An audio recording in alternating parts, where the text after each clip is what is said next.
Thanks, Dr. Date, for chairing this session, and thanks, Dr. Jayasrijata, for a very nice Thank you. and informative talk. A pleasure. Yeah, we are now shifting to the next talk by Dr. Suresh Pusala. I hope Dr. Suresh Pusala is there in the group. Yeah, he's there. Yes. So, a minute, and chairman of this session is Dr. Muhammad Idris. Yeah. Idris, you take charge of this. Yeah, I will take over now. A very good evening. Welcome to this session number 11 of the day 2 of 4th annual conference of Society for Alternative to Animal Experiments on the latest trend in organ culture and organ on chip technology. Before getting into the session, I would like to congratulate Professor C.R. Patil and his team member, Dr. Anup Kumar and Sachin Kumar, for successfully conducting this conference. Thank you. On a Sunday evening, till I was observing, more than 150 participants, virtual participants are there, which is amazing on a Sunday evening. So excellent job. So I have a more privilege and very happy to introduce the next speaker, who is from Hyderabad. I'm also from Hyderabad, Dr. Suresh Pusala. So who is going to give a talk on the three-dimensional 3D cell culture, which arrange themselves during proliferation to a spear-like formation called spheroids, as a wonderful disease model for NASH, that is non-alcoholic steatohepatitis, and COVID, very interesting, and cancer. So I'd like to briefly introduce the speaker, Dr. Suresh Pusala, who is currently the founder of Acasta Health, working on innovative therapeutics and drug screening platforms. He's actively pursuing research that has the potential to disrupt drug discovery and has several applications in assessing safety, discovery, new chemical entities, and understanding many diseases. Dr. Suresh was a chief of comparative medicine at the National Institute of Aging, NIH, USA, some year back. Until recently, he was a senior director at SLT, member of Bristol BMSQ, and established preclinical facility as Syngene BBRC in Bangalore and BMS, Redwood City. Dr. Suresh graduated with veterinary science degree from AP Agriculture University, Tirupati in 1986, and obtained master's in immunology from the same university. He is the first member to be associated with the Association for Assessment of and Accreditation of Laboratory Animal Care International, AAALAC, and he's the only council member of the AAA LAC International. He's also a member on several other organizations. It's amazing. So I welcome wholeheartedly for this session number 11, Dr. Suresh Pusala. Kindly take over the podium.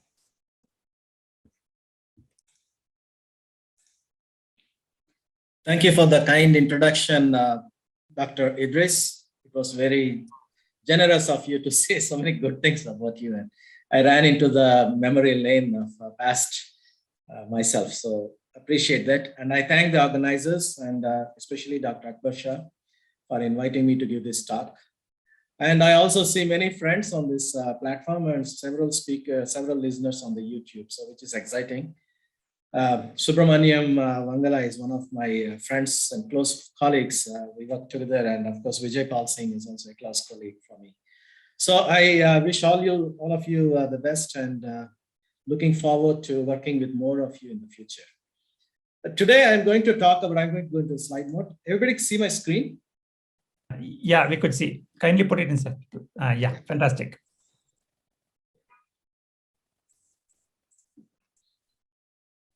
Fantastic. Yeah. So today, what I'm going to talk about is, as Dr. Idris has pointed out, 3D spheroids. It might sound as primitive, and when we say 3D spheroids, in contrast to 3D printers and 3D printing and beautiful models that are available out there, including the fluid models, the microfluidic chambers. So this is considered somewhere in the early stages of those types of 3D printed spheroids. But more importantly, what I want to bring to the forum is the advantage or the advantages of spheroids in creating disease models for various diseases that we don't have a perfect model, either in vitro or in vivo. So there are several diseases like that. So I actually have founded 2 companies, and Oncoseq Bio is the one that builds the spheroids. Acasta Health is the one that tests drugs and discovers drugs for aging conditions using these spheroids. Our Oncoseq Bio indirectly supports our Acasta Health therapeutics program. But I also founded the 3R Advances Conference, which deals with advances in 3Rs and advanced animal models and alternatives, which I conduct regularly every year since last year, and it's in Hyderabad this year. Well attended, and we had close to 1,500 attendees on that one. And thanks to SAAE for sponsoring that and also providing good speakers for that conference as well. So together we are all doing a great job in finding alternatives and making good models. So that is about what I do. When I said Acasta Health and the caption says revive age by restoring function, I'm talking about 5 diseases where we want to find therapeutics in Acasta. One of the primary diseases, of course, is solid cancers, always an unmet medical need. And next is NASH, where there is no therapeutic at this point that directly cures NASH, non-alcohol steatohepatitis. And then I also plan to create spheroids and use spheroids for therapeutics for fibrosis, psoriasis, and Alzheimer's. So that's the path forward for me in Acasta, but we are focusing one disease at a time. And the disease that I'm focusing now is NASH. But while working with NASH, what we realized was the pandemic COVID needed a little bit more attention. So we applied for a grant for creating spheroids for testing drugs against COVID. And we got a grant from the Indian government, DBT. And then we came up with another plan to create a therapeutic discovering nanobodies or antibodies and binding them to drugs, and also used lung spheroids to test those drugs on COVID. So those are the 2 diseases that we worked on, and we put a lot of effort into solid cancers and spheroids and so on. So that is the introduction. So typically the drug development process, everybody knows, starts very early, and the early discovery phase is a lot of basic science, a lot of cell culture and biochemistry. Next, moving into the preclinical, you begin to do a lot of in vitro studies. If you do in vitro, then that is followed up with in vivo in the animal studies.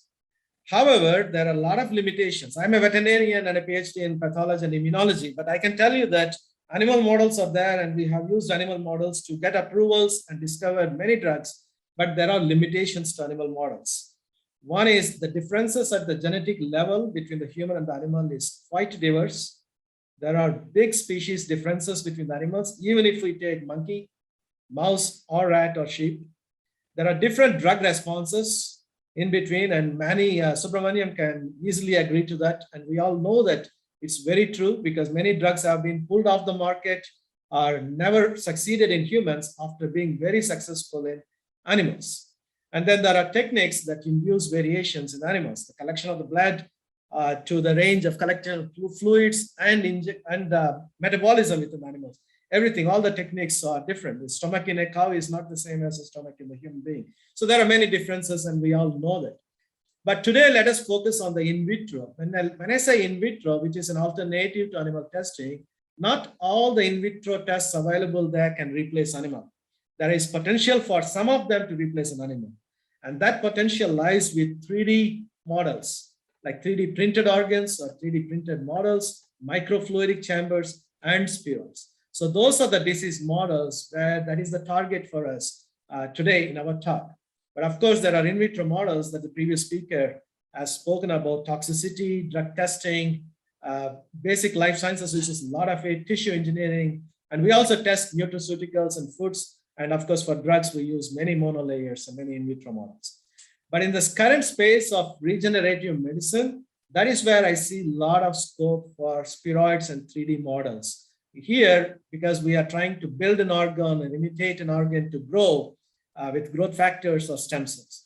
And in the space of personalized therapy, we also have a reason to believe that 3D models will have a lot of scope, because we can now create human cell-based 3D structures instead of animal cell structures, grow them in a humanized mice, and find drugs. In Bristol Myers Squibb, where I worked, we exactly used mice to find cures for cancer using biologics, by antibodies, by creating humanized mice. So there are excellent models, but we do have to have 3D cells grown before we inject them into the mice. So we have an interface of in vitro and in vivo, but also there is a need for 3D printed cells and 3D created cells to pursue that kind of translational research. So let me just pick on first model that we have created, that is the 3D spheroid model for cancers or tumors. And as an introduction, want to say that this is very different from cell culture, organoids, and PDX. But as you look at the left panel, it says the cost, you can evaluate the cost going from cell culture is very low to PDX, which uses a mouse model, which is humanized, goes all the way to $600 to $700 per animal model. And the time consumption also very high towards that. Easy handling, spheroids, cell cultures, of course, are very, very easy to handle. But there are limitations. Organoids are tough to create. They have huge advantages and not very successful if the technology in the lab is not excellent. And PDX models are extremely difficult. And in India, very few people are actually pursuing that in drug discovery. The success rate of testing drugs against cancer has been very high in cell cultures. We have screened many drugs and in spheroids. And as it becomes more relevant, the success rate is low, which means that the most appropriate drug for a cancer it can be found successfully using a PDX model compared to the other two. Throughput potential is very high. You can form 96 well plates or 326 well plates or spheroids. That's not possible in an animal model. You need 10 to 20 animals to prove the same concept at a high cost. The tumor heterogeneity is retained in a spheroid, but that is lost in a cell culture. The microenvironment can also be created in a spheroid, and that is shown in this picture of a spheroid, where you have a blood vessel in a tumor spheroid, followed by drug molecules that we want to use that can pass the barrier, the basal lamina, the basement membrane, then the extracellular matrix. So you have created a tumor microenvironment that has not only normal cells, but also tumor cells, fibroblasts, lymphocytes, Langerhans cells, and so on. And so if you create that spheroid, that indirectly imitates a perfect round structure that translates into a tumor. So that's why it's more appropriate for solid cancers to use spheroids. The genetic manipulation is obviously possible with the latest technologies like CRISPR and all of them. Human immune components, this is the major limitation for cancer tumor spheroid models in cell cultures.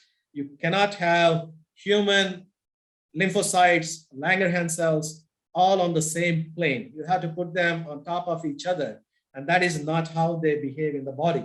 And that's where in the spheroids, or especially for tumors, it's very, very appropriate because you can actually mix the cells together. It's complicated, it's not easy, but you can mix it and you can do the same with organoids as well. And of course, you use stem cells in organoids as well, and cell sources primarily from the human body as well. So spheroids typically are much more easier than organoids, much better than cell culture. So it falls in between these two spans. 3D printer, of course, can be very, very appropriate.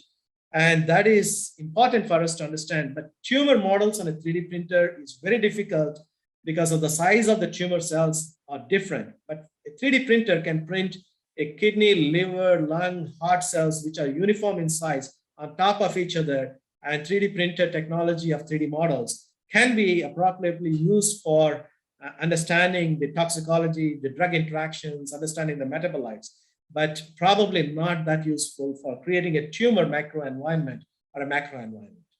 And obviously there is trauma within the spheroids and the other three. So tumors trauma interaction is extremely good in PDX mouse models because it's patient-derived microenvironment of the tumor implanted into a mouse, which is supporting the nutrition and everything. So that becomes the most appropriate model. Complicated, costly, most appropriate. But that's also possible to an extent in the spheroid. So we pick spheroids because of these numerous advantages, especially for the unmet medical needs where there are no good models and that are too expensive. So that's why the tumor cancer model is how we pursued one of the first indications in Acasta Health, where we create tumor spheroids from OncoSeq Bio. There are various methods. Obviously, many in the audience know the various methods available for creating spheroids, starting from preliminary methods, hanging drops, hydrogels, culturing on a non-adhesive surface like agarose, or a plate that is coated with something, magnetic levitation where the cells are suspended with magnetic interactions so that they form spherical structures due to the pulling forces on both sides.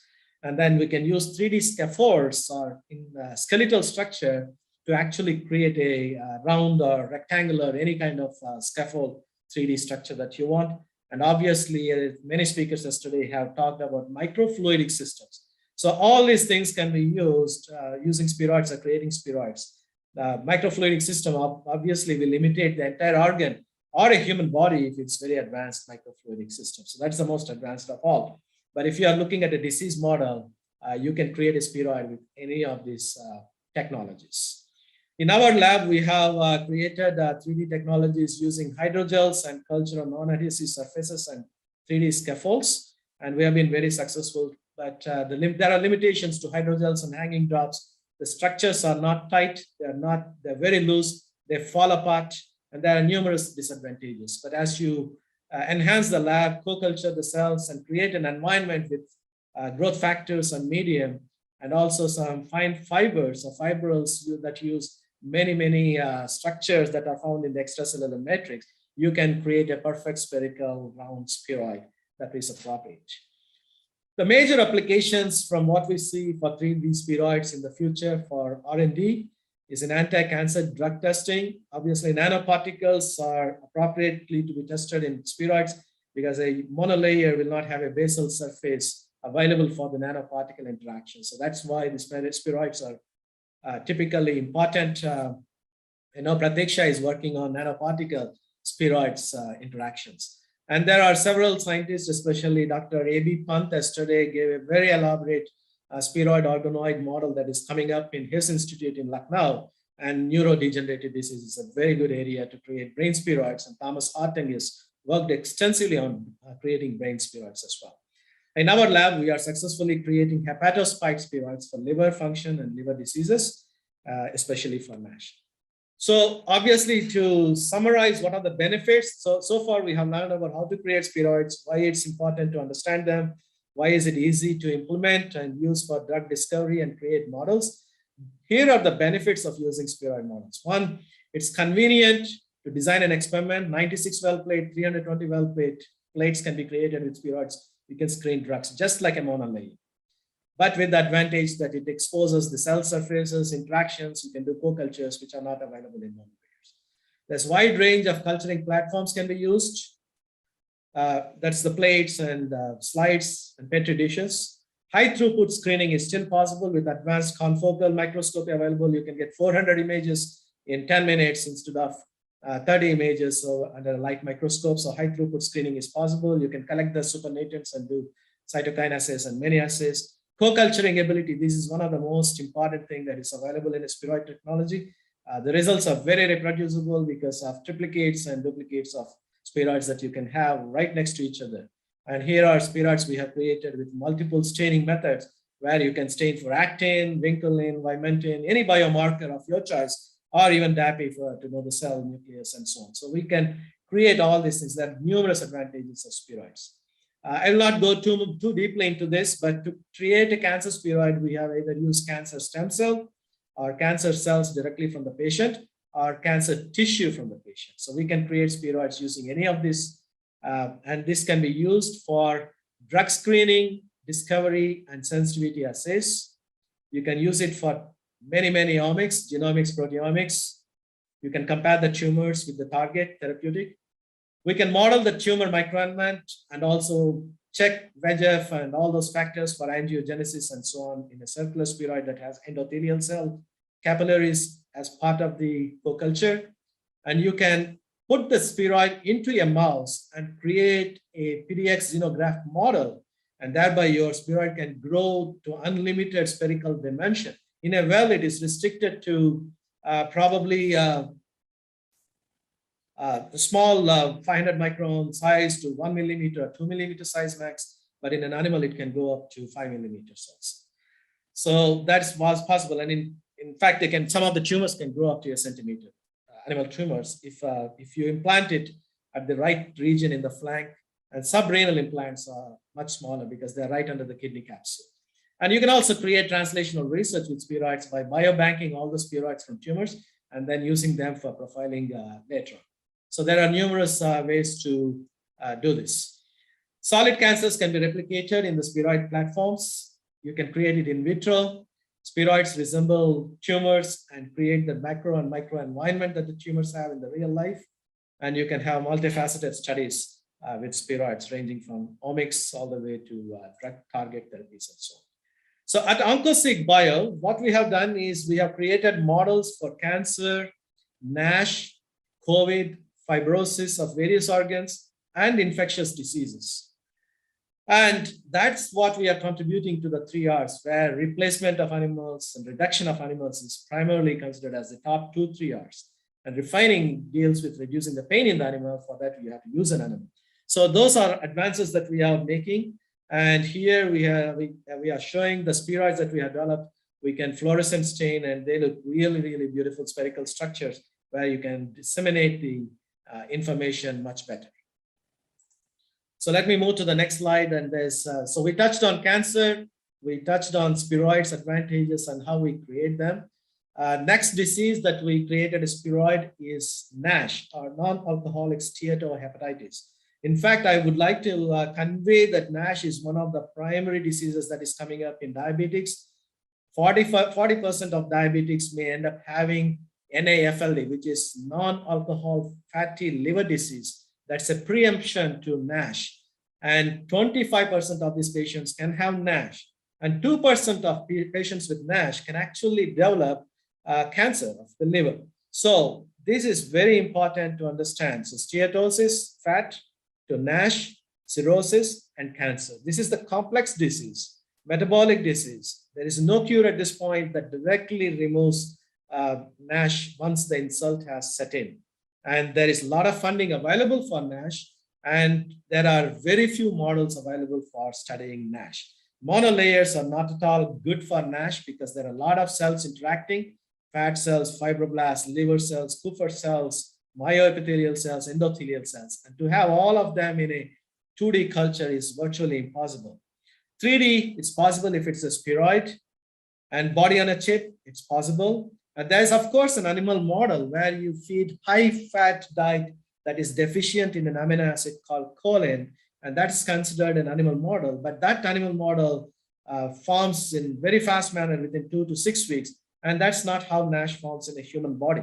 So it's a complex model. So the many drugs are failing in spite of showing success in these animal models. Like elafibranor recently was withdrawn or not tested, not proceeded further after phase 3. Obeticoic acid, the other thing, that was also not successful. So that's how there is a complex disease like NASH and there is no good model. So we pursued that model and we created a beautiful spheroid for NASH. Here, it's a complex spheroid that we have created here.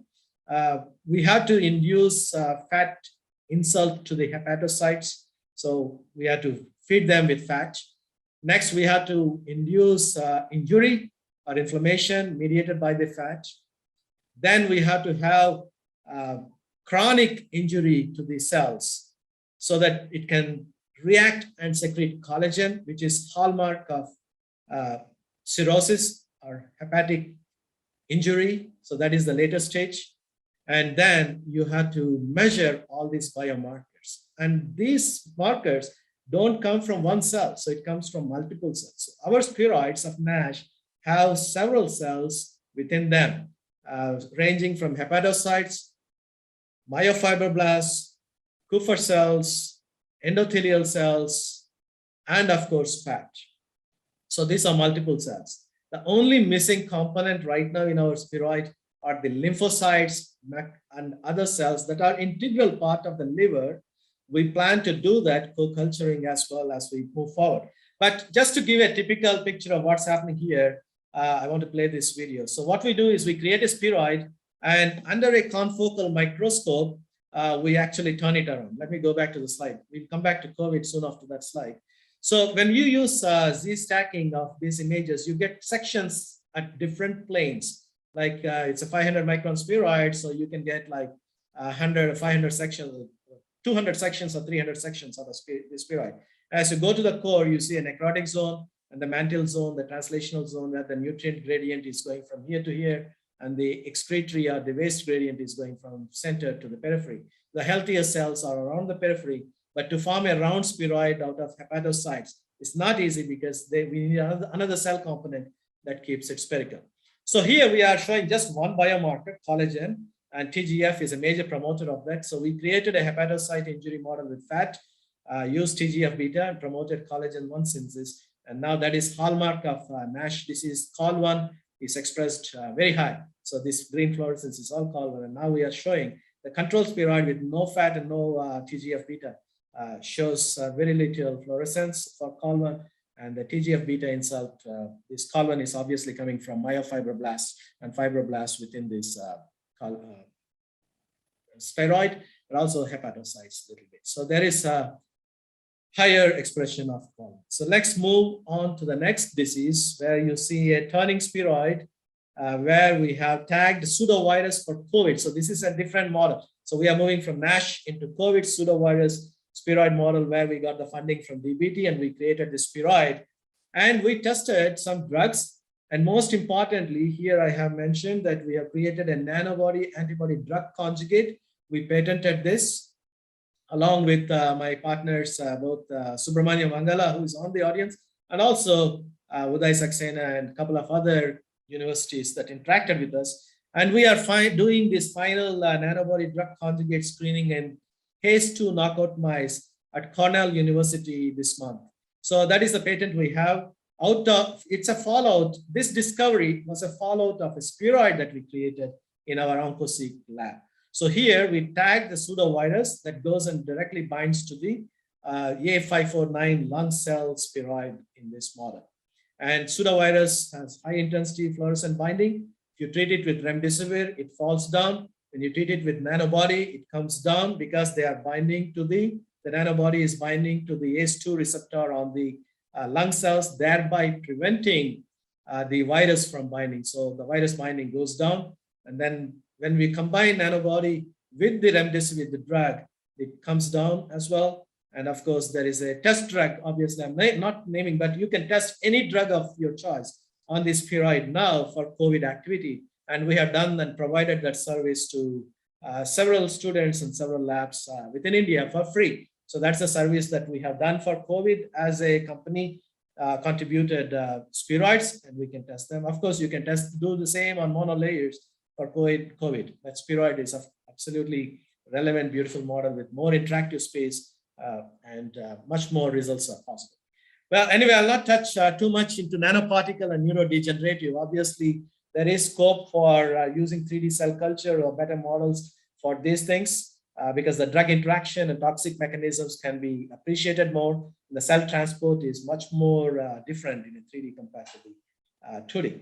And obviously, we are also working on Alzheimer's where we want to use a brain tumor spheroid model. We have not initiated that program, but maybe I will have to talk to somebody on this audience who is extremely good in creating brain spheroids. And so there could be some interaction that is possible as we develop spheroids. Obviously, the regulatory considerations, spheroids are better disease models. The FDA is looking at it and the EPA is telling 2035, we need to have in vitro models, replace many animals. There are numerous conferences happening. This is one of them. And obviously the industry, the universities, and FDA is coming together in organizing such conferences to create models. And this was done in August 14, 2020. And now the amount of 3D conferences have gone up immensely in the last 2 years. And here is a global market trend for people thinking about, should I do monolayer or 3D? Here is the 3D market that is growing enormously. So over the globe, USD $1 million. So this is North America growing, Europe growing very fast, and Asia growing up. So these columns are increasing. If you look at the budget here, it should go to the next slide. The CAGR, cumulated annual growth rate, is around 15.7%. Very, very, very huge. And if you look at 2019, the number of dollars spent, $892 million, and 2024, which is hardly 3 years away, is the double of that, more than the double, right? So $1846 million, $1.8 billion. So there is huge funding or opportunity available in 3D market space, and 3D cell culture growth for prospects for the globe is immensely high. So there's ever increasing scientific publications. If you look at it on the LinkedIn, there are several companies and publications coming up. The trend is shifting in drug discovery market clearly towards 3D culture market. So this is the place to be. If you are, as I am a veterinarian, promote animal research, ethical animal use, and I also want to replace with 3D, it can be a perfect combination if we use fewer animals and a lot of 3D. That would be the ideal situation. So our portfolio finally is around fibrotic diseases, NASH, cancers, oncolytic viral diseases, and also other infectious diseases. So this is what we are, and please interact with me if you want to pursue your spheroid programs and works. But we are a startup company based in Hyderabad and Vizag. Vizag company deals with therapeutics using these spheroids. The Hyderabad company actually creates these spheroids for my disease models. So again, once again, I thank thank all the organizers for giving me this opportunity, and I'm open for future interactions and questions. Again, thank you, Mohammed Idris, for introducing me, and all the colleagues who listened so patiently on a Sunday evening.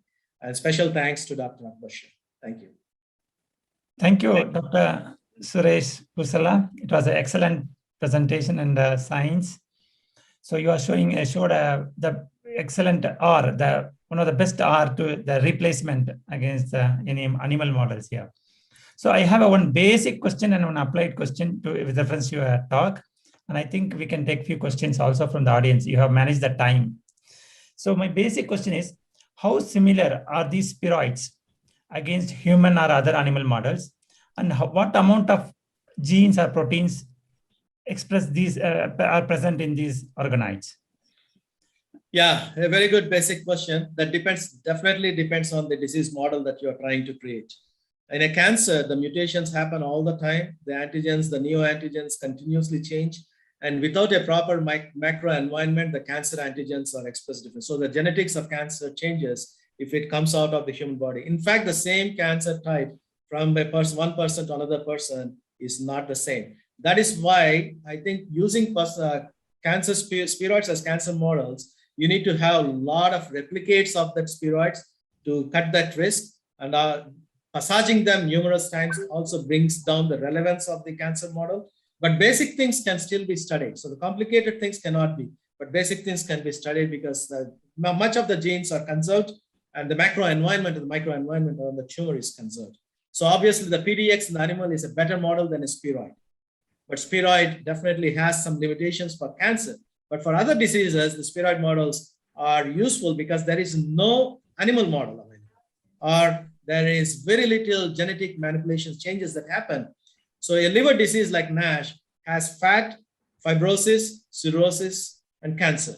Only 4 things. A cancer can have multiple things: metastasis, injury, multiplication, damage, oxidative stress, numerous things. So I think your question is very, very important. And so what number of genes or proteins are present in these organoids? All the genes that you see in a native tumor will be present in the spheroid as well. Only thing is, as you do multiple passages and over a period of time, it loses those genes. Okay. And regarding this COVID spheroid model, how similar are these spheroids to the lung cells? So the lung cells are A549 cells, and all the lung cells or other cell types that are used extensively in COVID research, especially the Vitro cell lines. All these cells are very, very important and indicative of COVID because they all express ACE2 receptors. Anytime ACE2 receptor is expressed, the RBD domain of the virus binds to that. So the spike protein binds to that, so it can be done. So this is virtually no game changer. It's a very relevant model for COVID. It's an excellent model to screen drugs, novel drugs. Absolutely, absolutely. And we have done that. Any more questions from the audience? Hello. Suresh, I would like to seek a clarification from you. You may be aware, I am also carrying out research on 3D spheroids, quite a few publications and ongoing research. So I'm getting interested in what you have been doing, particularly with reference to disease models. So not beating down the bush, I come straight to the point. Like it is indeed true that the 3D spheroid would be a good model, a disease model. But my anxiety here is that when you are trying to match it with the in vivo situation, human, for example, if you take liver, you get 4, 5, 6 types of cells, starting from hepatocyte to several other cell types. Now, you try to simulate a situation similar kind in your 3D spheroid with multiple cell types cultured together in the spheroid. How good is that the cellular distribution in this spheroid would match the in vivo condition? Two things. Because you don't determine the percentile distribution of these cells in the spheroid. Absolutely, absolutely. You have no control over that, right? Yeah, absolutely. So let me answer that. And one thing for sure, animals are not going to be replaced because spheroids are available, because in vivo research is still very, very important. Microfluidics is not going to change animal research because still there are so many dynamics that happen, including right from the basic things such as body temperature fluctuations, the physiology, the heartbeat, the pressure in the blood vessel, those cannot be replicated. Even in a microfluidic, you can create situations where there is contact, but even that contact is not exactly how this contact happens in the in vivo body. So there will always be limitations to spheroids. Nothing is perfect. But having said that, instead of using 1,000 animals to arrive at a decision, we can use 300 spheroids at a much lower cost to arrive at a decision whether to use an animal or not. So that preliminary step where the monolayers are contributing, that can actually help. And also an advanced way, the things that you are hitting on, if you can establish a perfect co-culture model, which is very important. Co-culture is the key. You cannot have one liver cell model and tell that this is representing liver. It can never happen because liver has many cell types and the architecture is different. So a liver as an organ is much better than liver as a spheroid, because there is flow, there is pressure, there are cells, and the orientation, the dynamics, the geography, and then the physiology is all replicated in an organ. But if you take the liver out of the body, again, it's not the same as liver within the body. So in vivo is that extreme. Spheroid is here, and a whole organ or organ that is exiting out of the body is in the middle.